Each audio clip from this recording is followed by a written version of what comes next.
The illusion of perfection. For 4 years, we were the picture of a perfect family, or at least that's what everyone else saw.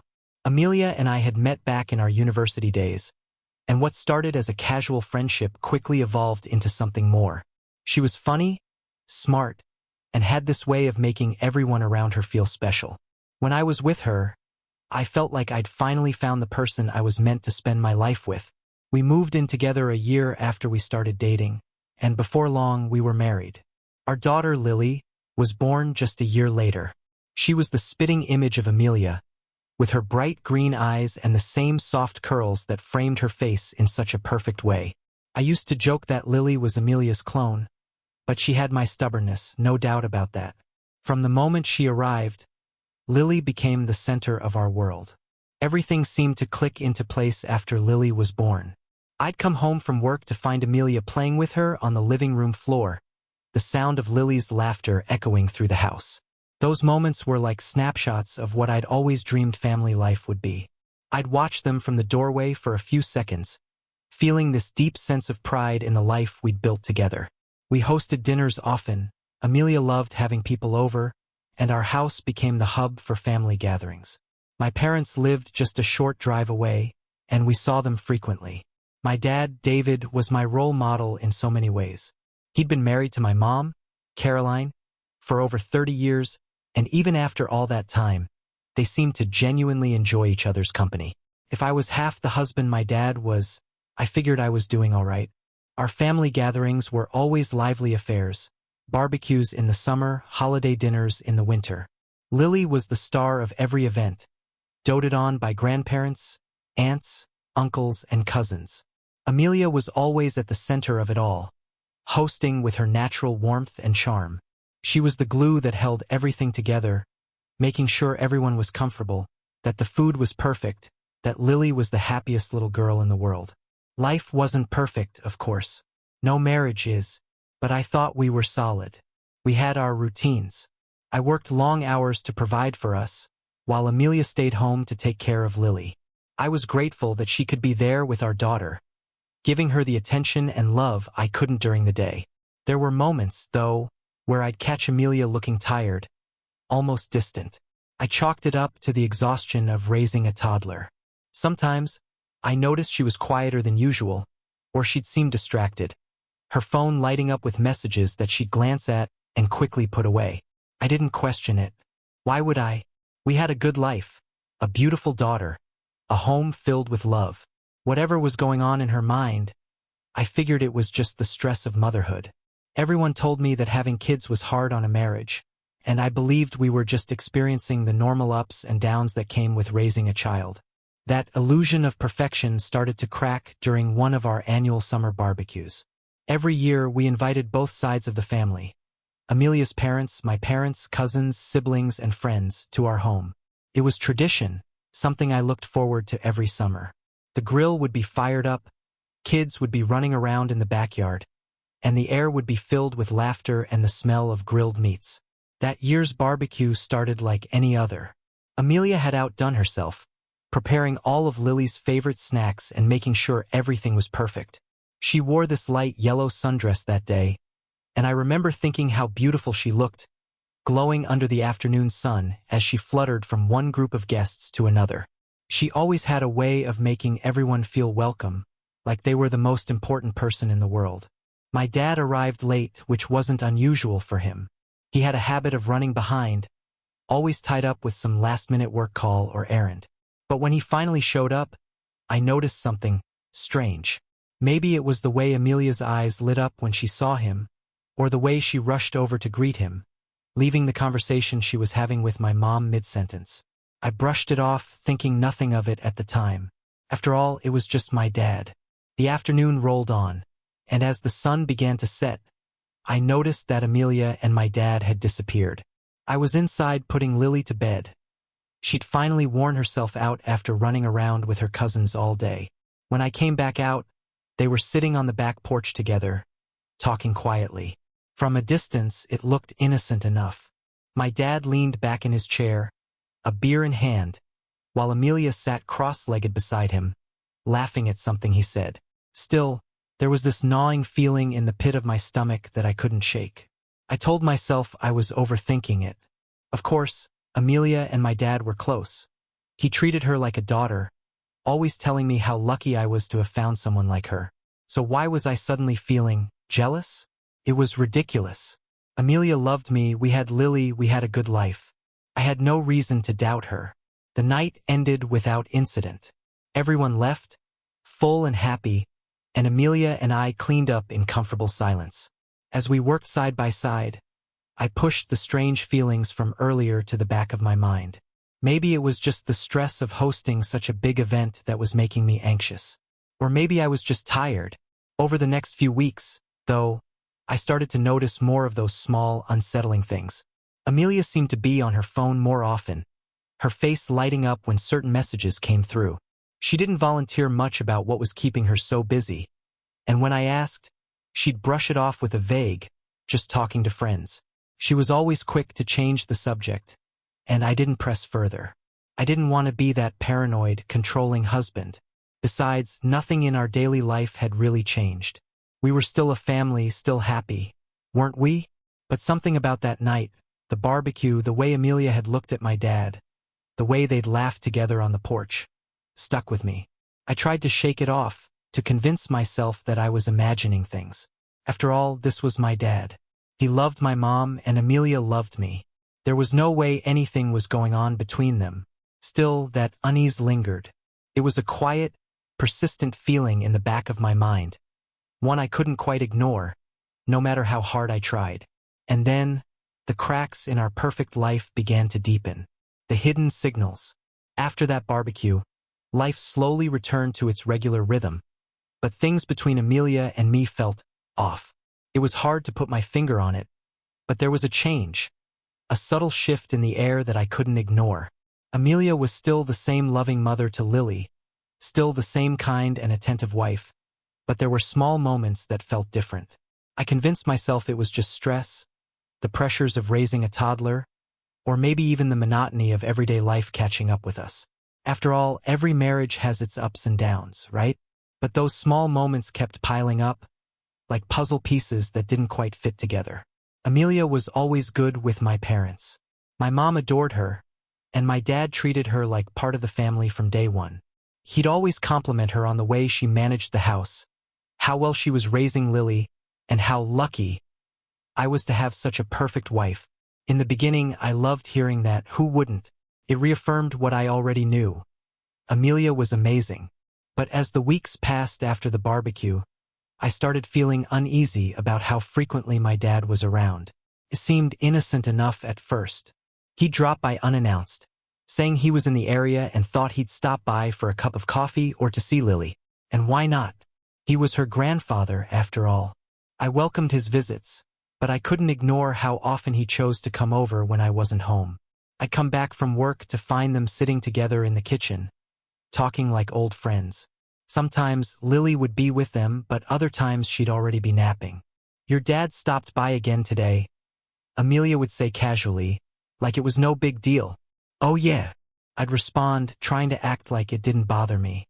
She'd smile, give a short shrug, and go back to whatever she was doing. It wasn't that she was hiding it. It was the ease with which she mentioned his visits that made me question things. How long had this been going on? How often was he coming over when I wasn't around? The first real crack in the facade came a few weeks later. I had decided to surprise Amelia with a day off. I left work early, picked up some of her favorite takeout, and headed home. I was excited. I'd been so wrapped up in work lately that I hadn't been able to spend much time with her, and I wanted to do something special. But when I pulled into the driveway, I noticed my dad's car parked in front of the house. Again, I didn't think much of it at first.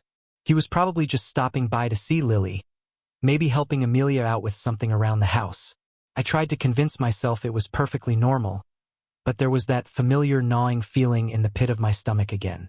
I walked inside, the sound of laughter drifting from the kitchen. It was Amelia and my dad. They were sitting at the kitchen table, their heads close together, sharing what looked like an inside joke. My heart sank as I stood there, unnoticed for a moment. The way they were laughing, so carefree, so familiar, hit me like a punch to the gut. I had never seen them like that before. Amelia's hand was resting lightly on my dad's arm as she giggled at something he said, her eyes sparkling with the same kind of lightness she used to have when we first started dating. My dad's face was flushed, his eyes lingering on her a second too long before he finally noticed me standing in the doorway. "Hey, son," my dad said, his voice louder than usual, like he was trying to cover the awkwardness of the moment. Amelia's smile faltered, and her hand slid off his arm as she looked over at me, her expression quickly shifting to something more neutral. "Oh, you're home early," she said, standing up abruptly and moving to the sink, as if trying to create distance between them. I felt a cold, creeping suspicion grip me, but I smiled and forced myself to act like nothing was wrong. "Yeah, thought I'd surprise you both," I said, holding up the bag of takeout. Amelia smiled, but it didn't quite reach her eyes. She looked flustered, like she hadn't expected me to walk in at that exact moment. My dad cleared his throat and stood up too, rubbing the back of his neck. "I was just about to head out anyway," he said, giving me a quick pat on the back as he moved toward the door. "Thought I'd drop by to see Lily, but it looks like she's still napping. I'll catch her next time." "Sure," I replied, my voice tight. "Thanks for coming by." He left quickly, almost too quickly, and the house fell into an uncomfortable silence. I turned to Amelia, waiting for her to explain, but she just busied herself with cleaning up the kitchen, avoiding eye contact. My mind was racing. What the hell had I just walked in on? For the rest of the night, I couldn't shake the image of them sitting together, laughing like that. The intimacy of it gnawed at me. Amelia acted like everything was fine, but something had shifted between us. I wanted to ask her about it, to demand answers, but every time I opened my mouth, the words wouldn't come. What was I even accusing her of? I didn't have proof of anything. Yet, over the next few weeks, I started paying more attention. Couldn't help it. Every time Amelia's phone buzzed, I found myself wondering who it was. Every time my dad came over, my heart would race, watching for the smallest signs of something wrong. I hated feeling this way. Paranoid, suspicious of the two people I trusted most in the world. But I couldn't ignore the tension building between us.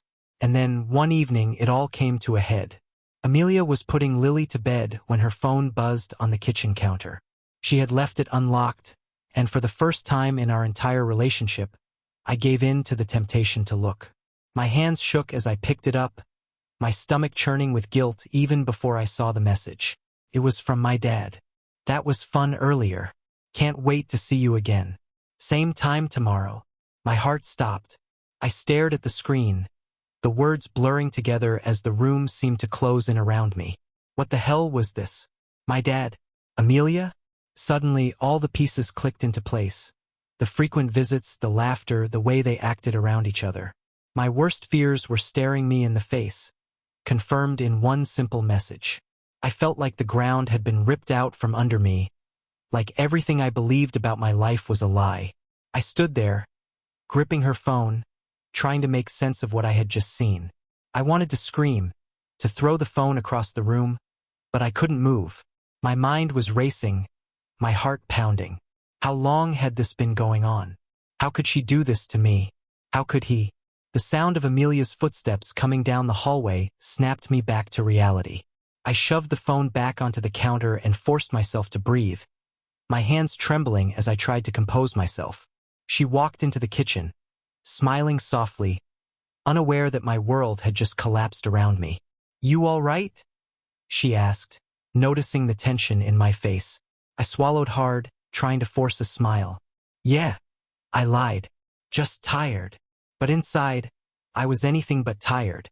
I was burning with rage, with betrayal, with a deep, searing pain that I didn't know how to contain. This wasn't over. Not by a long shot. The beginning of the end. The next morning, I woke up feeling like I was living in someone else's life. Everything looked the same. Amelia getting Lily ready for the day, the sunlight streaming through the curtains, the soft hum of the coffee machine. But nothing felt the same. Every time I looked at her, all I could think about was that message. The words echoed in my mind on a loop, a constant reminder of the betrayal simmering just beneath the surface of our perfect life. I had no idea how to act. Do I confront her right away? Do I ask my dad what the hell is going on? Or do I wait, gather more proof? The rational part of me said to play it cool, to wait and watch, but my emotions were a storm I couldn't control. Amelia was so casual that morning, humming softly to herself as she packed Lily's lunch. She looked the same, acted the same, but now everything she did seemed like a lie. How could she stand there so calm, so normal, when I knew what she was doing behind my back? I couldn't even look at her without my stomach twisting into knots. "Are you sure you're okay?" Amelia asked, her voice laced with concern. She had noticed my distance the night before and was now studying me with those soft, searching eyes that used to make me feel loved. Now they just made me feel sick. I nodded, barely able to meet her gaze. "Yeah, just a lot on my mind." She frowned slightly but didn't press further, turning her attention back to Lily, who was toddling around the kitchen. I watched them, my heart breaking. I didn't want to tear apart Lily's life. She adored her mother, and Amelia was a good mom. Despite everything else, she had always been attentive and loving to our daughter. But now, I couldn't look at her without seeing the lies between us. I went to work that day, but I couldn't focus on anything. My mind was a whirlwind of thoughts, trying to figure out what my next move should be. I found myself replaying every conversation I'd had with my dad over the last few months, every moment he'd spent at our house. How long had this been going on? Were they together while I was at work, or did they sneak around at other times? The more I thought about it, the more furious I became. I had always idolized my dad. He wasn't just my father. He was my friend, someone I had trusted implicitly. We had a bond one thought was unbreakable. But now, all I could think about was how he had betrayed me. The man I had looked up to my entire life had been sleeping with my wife. The rage was building inside me, a dark storm that I couldn't keep contained. By the time I got home that evening, I was ready to explode. I walked through the door, my heart pounding, and found Amelia sitting on the couch, reading to Lily. She looked up at me and smiled, and the sight of it made my blood boil. How could she pretend like nothing was wrong, like everything was fine? I couldn't take it anymore. "Amelia," I said, my voice sharper than I intended. She looked up at me, her smile faltering at the edge of my anger. "Yeah?" she asked, her voice hesitant, sensing something was off. "We need to talk," I said, trying to keep my voice calm, but failing. My hands were shaking. Lily was watching me with wide eyes, sensing the tension between us. Amelia's face paled slightly, and she glanced at Lily, who was still sitting next to her on the couch. "Can it wait?" "Lily's still." "No," I interrupted, my voice harsh. "It can't wait." Amelia's eyes flickered with confusion, and maybe even a hint of fear, as she slowly stood up. She picked up Lily and carried her to her room, all the while avoiding my gaze. I heard her murmur something softly to our daughter before returning to the living room, closing the door behind her. "What's going on?" she asked, crossing her arms, her voice more guarded now. I stared at her, the anger bubbling just beneath the surface. "What's going on?" I repeated, my voice low and dangerous. "I should be asking you that." Her eyes narrowed slightly. "What are you talking about?" I pulled out my phone and opened the photo I had taken of her text with my dad. I had snapped a picture of the screen before leaving the house that morning, knowing I might need it. I held it up for her to see, my hands shaking with fury. "What's this?" I demanded, my voice barely controlled. Her face drained of color as she looked at the screen. For a moment, she didn't move, didn't breathe. It was like time had frozen, trapping us in that horrible moment. Then, slowly, she stepped forward, her eyes wide with panic. "Where did you—" she started, but I cut her off. "Don't lie to me, Amelia. Don't you dare lie to me." My voice was louder now, filled with all the anger and betrayal I had been holding back for days. "How long has this been going on? You and my dad? How long?" Tears sprang to her eyes as she shook her head, her hands trembling. "It's not what you think. Not what I think," I snapped. You're texting my father about seeing him again. You've been meeting up with him behind my back. How long, Amelia? She pressed her hands to her face, her shoulders shaking as the tears came. I didn't mean for this to happen. I couldn't believe what I was hearing. Didn't mean for this to happen? The woman I had loved, the mother of my child, had been sneaking around with my own father, and she was trying to downplay it? You didn't mean for this to happen? I repeated, my voice laced with disgust. How long, Amelia? She was crying now, her breath coming in sharp, broken gasps. It's been a few months. A few months. I felt like I'd been punched in the gut. So what? Every time I left for work, you were with him? Amelia shook her head desperately. No, it wasn't like that. It just started. It was a mistake. I didn't mean. I cut her off, my heart racing. A mistake? A mistake is one time, Amelia. You were texting him about meeting up again. This wasn't just a mistake. You've been hiding this from me. My own father? How could you? She collapsed onto the couch, sobbing uncontrollably, but I couldn't feel any sympathy for her. The pain of her betrayal was too raw, too deep. I stood there, watching the woman I had loved cry in front of me, feeling nothing but anger and disgust.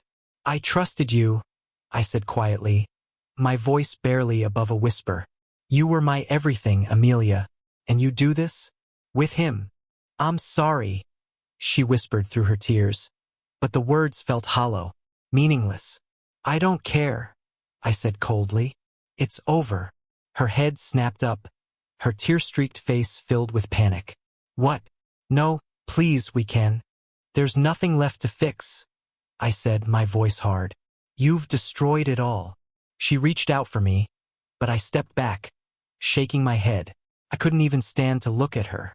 I had to get out, had to escape the suffocating betrayal that filled the room. I grabbed my car keys and walked out the door, leaving her sobbing on the couch. I didn't know where I was going, but I knew I couldn't stay there. Not with her. Not after everything she'd done. As I drove aimlessly through the dark streets, one thought burned in my mind. I was going to make them pay. Both of them. My father for betraying me, and Amelia for tearing our family apart. But revenge was going to taste sweet. The revenge plan. I spent the night driving aimlessly, the dark roads blurring under the weight of my thoughts. My mind raced with 1,000 different emotions. Anger, betrayal, confusion. But above all, there was one thought that kept gnawing at me. I need to make them pay. Amelia's tears, her apologies, meant nothing to me now.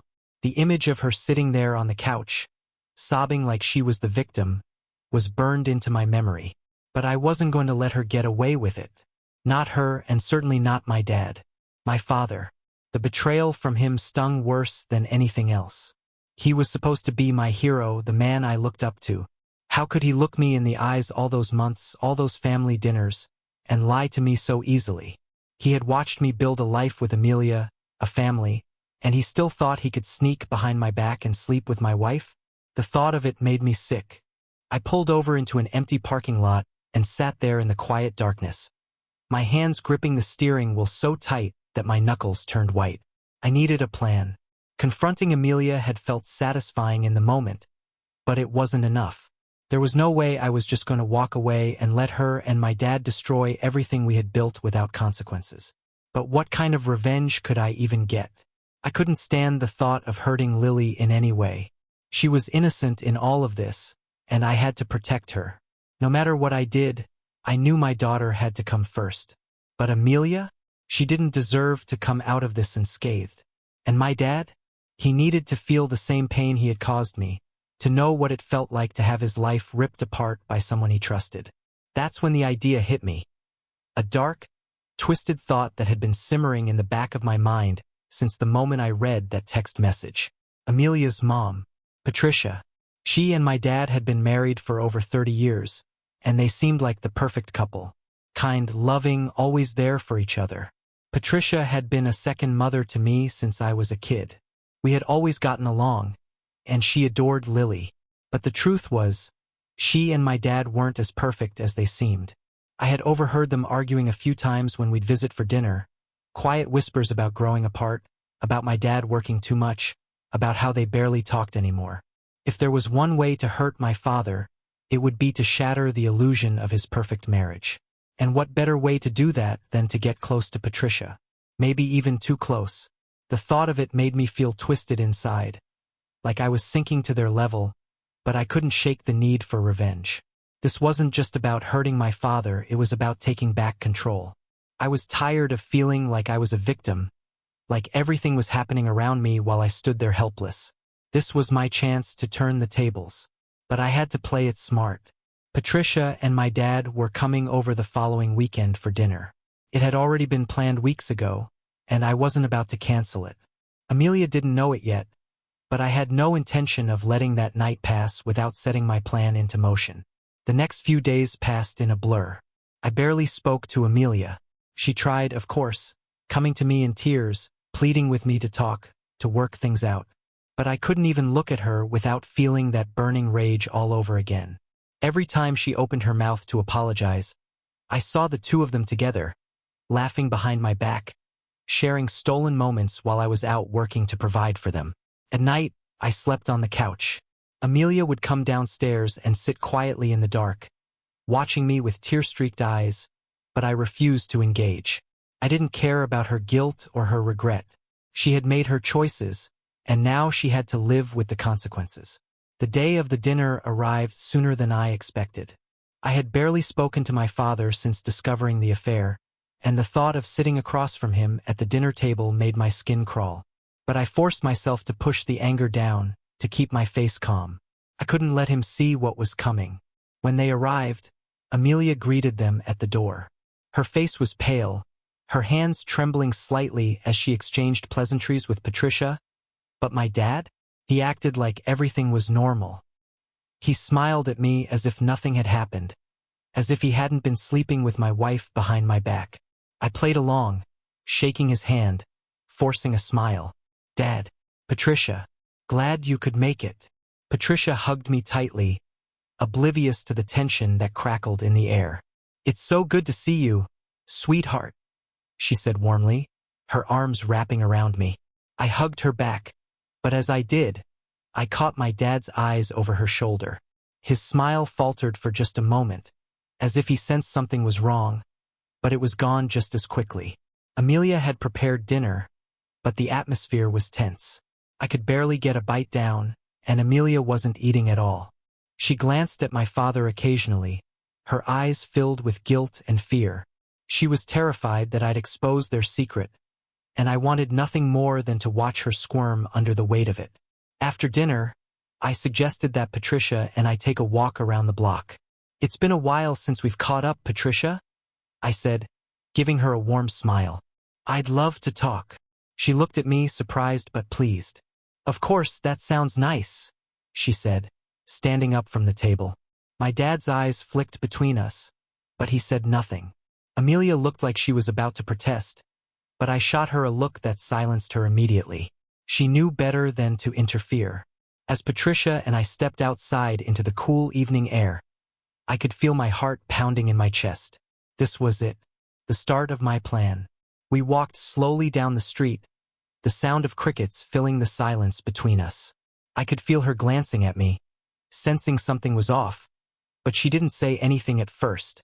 Finally, she broke the silence. Is everything all right? You've seemed distant tonight. I let out a slow breath, pretending to hesitate. It's been a tough few weeks, I admitted, keeping my voice low, vulnerable. There's been a lot going on. Patricia's brow furrowed with concern. Oh no, I'm sorry to hear that. Is everything okay with Amelia? With Lily? I nodded, my throat tightening as I forced myself to continue. Lily's fine, but things between Amelia and me have been difficult. She stopped walking and turned to face me, her eyes full of sympathy. Oh, sweetheart, I'm so sorry. I had no idea. I looked at her, my heart racing. This was it, the moment I needed to plant the seed. There are things I've been struggling with, things I don't know how to talk about. Patricia's hand gently touched my arm, her voice soft. You can talk to me. Whatever it is, I'm here. I let out a shaky breath, my gaze locking with hers. I don't know what to do anymore. I feel like I'm losing everything. My marriage, my family. And it's not just that. I feel so alone. Her eyes softened even more, and I could see the maternal concern taking over. You're not alone, she said quietly. I'm here for you always. You're like a son to me. I took a step closer, closing the distance between us, my voice barely above a whisper. I don't know what I'd do without you, Patricia. You're the only one who understands. Her breath caught in her throat, and for a brief moment, I saw a flicker of something in her eyes, something more than just sympathy. I leaned in slightly, my voice low and deliberate. I just need someone to be there for me right now. I need you. Patricia froze, her eyes wide, and I could see the realization slowly dawning on her. She stepped back, her voice shaky. I don't think this is a good idea. But the damage was already done. I had planted the seed of doubt, of tension, and I knew it would grow. Patricia would go home that night with questions, with confusion, with the weight of what had just happened hanging between us. And my father? He would sense it. He would feel the cracks forming in his perfect life. I watched as she hurried back toward the house, her steps quick and uncertain. And as I followed her, a cold, twisted satisfaction settled deep in my chest. This was only the beginning, the fallout. When we got back to the house, the tension hung so thick in the air that even Amelia noticed. Patricia hurried inside, avoiding eye contact with everyone. My father, sitting in the living room with a drink in his hand, looked up at us expectantly. His eyes flickered between me and Patricia, trying to read the situation. He had no idea what was coming, no clue that his life was about to be blown apart, just like he had done to mine. Amelia was standing by the kitchen counter, her face pale and drawn. She looked at me with a mix of fear and guilt, silently begging me not to say anything. But I wasn't planning to confront anyone tonight. No, this wasn't the time. I needed to let the seeds I had planted take root. Let the confusion fester in Patricia's mind and let the weight of her guilt start pulling at the cracks in their marriage. Everything okay? My dad asked, his voice just a bit too casual as he glanced over at Patricia, who was avoiding his gaze. Yeah, I replied, forcing a smile. Just catching up. But Patricia didn't say a word. She was visibly shaken, still processing the intensity of what had happened during our walk. The moment we stepped through the door, her energy shifted, nervous, distant, like she couldn't quite figure out what to do next. I could see the wheels turning in her head, and I knew I'd done exactly what I intended. The rest of the evening dragged painfully on. Patricia barely spoke, and when she did, her voice was quiet and strained. My dad was oblivious, laughing with Amelia about some old story from when I was a kid, completely unaware of the storm building right in front of him. I kept to myself, playing the part of the dutiful son, smiling through the simmering anger. But inside I was boiling. Amelia stayed quiet too, her eyes darting between us all, as if she was trying to figure out what I might do next. I could feel her watching me, waiting for the moment I would snap. But I wasn't going to give her the satisfaction. Not yet. Eventually, Patricia announced that it was time to leave. She stood up abruptly, almost knocking her glass over, and muttered something about being tired. My dad looked confused but followed her lead, clearly sensing that something was off. As they gathered their things, I exchanged a long, knowing look with Amelia. She knew this wasn't over. Thanks for dinner, my dad said, trying to sound cheerful, though there was an undercurrent of unease in his voice. We'll catch up soon, okay? I nodded, barely able to meet his eyes. Yeah, sure. See you around. As soon as the door closed behind them, Amelia turned to me, her face pale and drawn. She crossed the room, her hands trembling as she reached out for me. What did you say to her? Her voice was a whisper, full of panic. She knew something had shifted, but she didn't know exactly what. I could see the fear in her eyes, the fear that whatever fragile foundation she and my father had built was about to crumble. I stepped back, shaking my head. Nothing you need to worry about, Amelia. This is between me and him now. Her face crumpled, and she let out a shaky breath. Please, let's talk about this. I made a mistake, but we can fix this. We can still fix this. I cut her off, my voice cold and hard. You think there's anything left to fix? After everything you've done? She swallowed hard, her eyes brimming with tears. I know I've hurt you, but I'm begging you. Please don't destroy everything. Not like this. I laughed bitterly, shaking my head. Destroy everything? Amelia, you already did that when you slept with my father. Now you want me to feel guilty about the fallout? No, this is what you deserve. Her tears fell freely now, but I didn't care. I couldn't feel anything for her anymore. She had betrayed me in the worst possible way, and now she was going to live with the consequences. She was going to watch her life, her affair, and everything she had thought she could keep hidden come crashing down around her. I left her standing there in the kitchen, sobbing, as I headed upstairs to the spare room. That night I barely slept.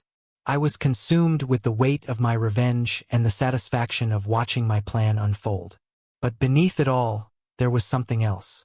A hollowness that gnawed at me, a part of me that wondered if any of this would ever truly make me feel better. Would hurting them really heal the wound they'd left in me? The next day, I expected things to be tense, and they were. Amelia avoided me entirely, tiptoeing around the house like she was walking on eggshells. She spent most of the day with Lily, keeping herself busy, probably hoping I'd cool down. But I wasn't about to let her off the hook that easily. Then, in the early afternoon, I got a call from my dad. I stared at the phone for a moment before answering.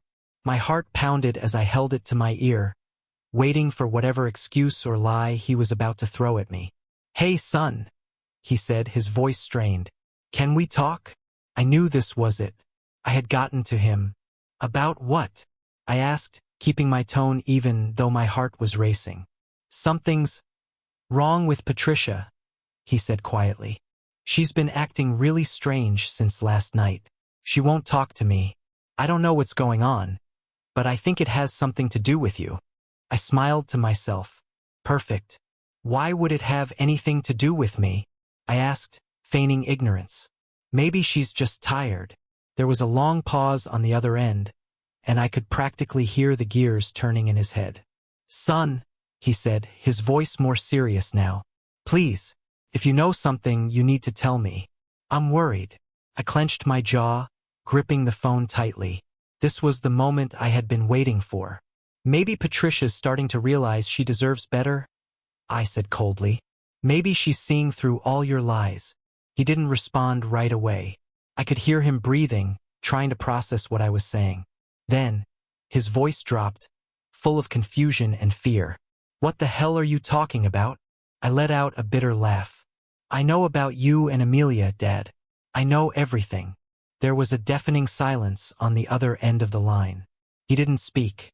He didn't try to deny it. He just sat there, the weight of his betrayal finally catching up to him. "I saw the messages," I continued, my voice steady. "I know about the nights you've been spending together. You betrayed me. You both did." "Jesus Christ," he finally whispered, his voice filled with disbelief and shame. I don't know what to say." "Don't say anything," I snapped. "You don't get to explain this away. You don't get to act like it was some mistake. You've been screwing my wife for months. You're just lucky I haven't told Mom yet." "Please," he begged, his voice cracking. "Please don't tell your mother. It wasn't supposed to be like this. I never wanted to hurt you." My blood boiled at his pathetic excuses. "You didn't want to hurt me? Well, congratulations, Dad, because you did. You destroyed everything.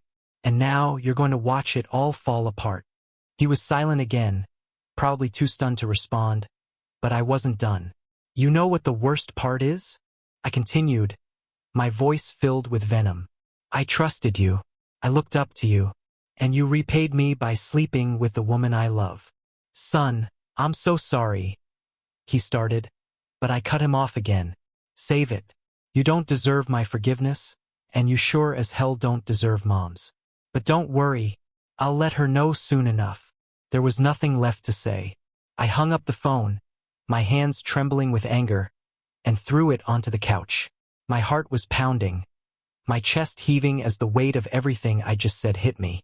It should have felt good. It should have felt satisfying, finally confronting him, making him feel the same pain he had caused me. But as I stood there, the house eerily quiet around me, I realized something terrifying. Revenge wasn't making me feel better. It was hollow, a dark pit that I was sinking deeper into. And no matter how much I hurt them, it wasn't going to bring back what I'd lost. The collapse of everything. The days that followed my confrontation with my father were a blur of confusion, anger, and regret. I expected satisfaction after finally exposing him, after making him squirm with guilt and fear. But instead, all I felt was emptiness, a void that revenge couldn't fill. I had destroyed his world, yes, but my own was still in ruins. And I was starting to realize that no amount of revenge would ever put the pieces of my life back together. Amelia barely spoke to me. We lived like strangers under the same roof, and the few times we interacted were about Lily, cold, functional conversations about who was taking her to daycare or what time she needed to be picked up. I could see the torment in Amelia's eyes every time we passed each other in the house. The guilt, the regret. It was all there. But it didn't matter. We were too far gone. The following weekend, it happened. I was sitting on the couch, staring blankly at the television, when the phone rang. I glanced down at the screen and saw my mom's name flash across it. My stomach dropped. I hadn't spoken to her since everything came crashing down, and I wasn't sure I was ready for this conversation. But something told me I needed to answer. "Hey, Mom," I said, trying to keep my voice steady. There was a long pause on the other end, and then she spoke, her voice trembling with barely controlled emotion. "Can you come over? We need to talk." Her tone made my heart skip a beat. Something was wrong. "Sure, I'll be there in 10, I replied, standing up quickly, the weight of what was about to happen settling heavily on my chest. When I arrived at my parents' house, the tension in the air was palpable. My mom was sitting at the kitchen table, her hands clasped tightly around a mug of tea, her face pale and drawn. My dad sat across from her, his head hanging low, avoiding my gaze. The air was thick with the kind of tension that only comes when everything unravels.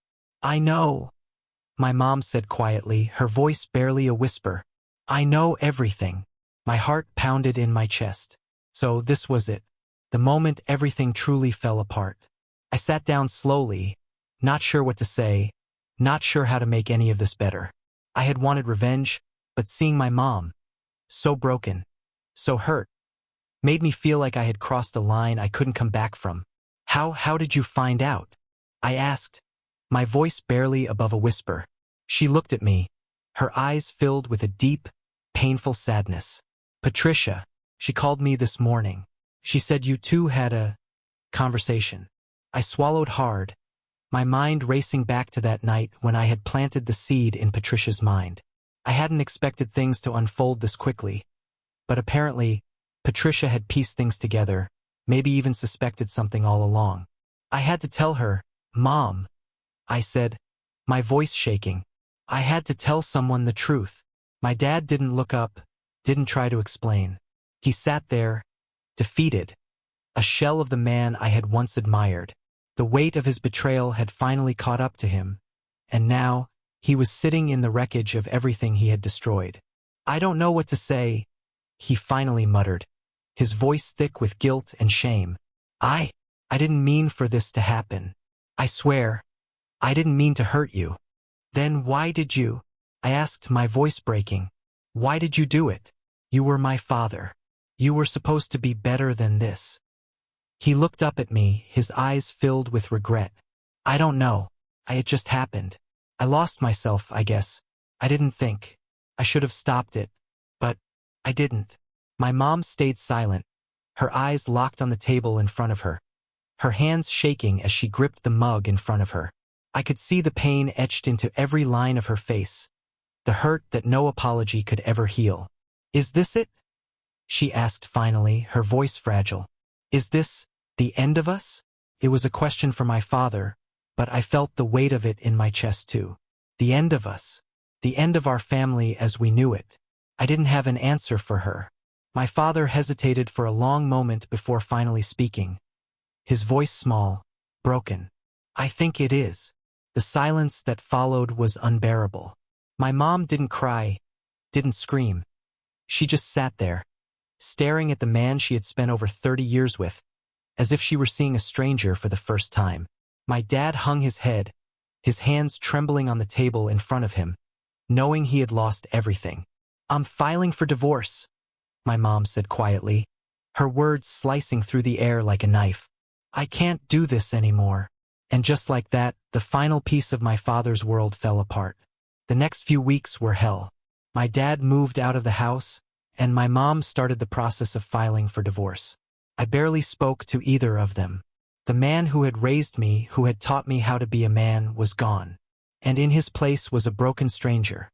A man who had destroyed his own family for the sake of a selfish, fleeting affair. Amelia and I were over too, though it didn't happen with the same dramatic finality as my parents' divorce. It was a slow, painful unraveling. She stayed in the house with Lily, but we lived as if we were ghosts haunting the same space. We didn't fight anymore. We didn't scream. We didn't even cry. We just drifted apart. One night, after Lily had gone to bed, Amelia approached me cautiously, her eyes red from crying. We need to figure out what's next, she said softly, her voice fragile. I nodded, knowing this conversation had been coming for weeks. Yeah, we do. I want you to know.